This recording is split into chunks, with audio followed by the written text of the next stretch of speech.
रंगपंचमीच्या दिवशी अमरावती शहरात एक धक्कादायक घटना समोर आली आहे.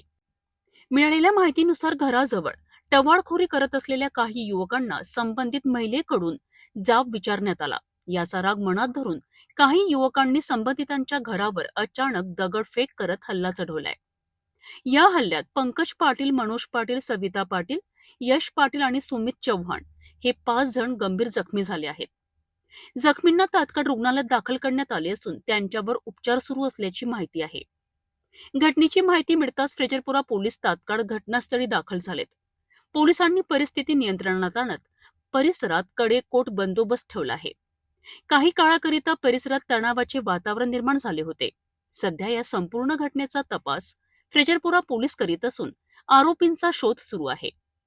या घटनेमुळे नागरिकांमध्ये भीतीचे वातावरण पसरले आहे.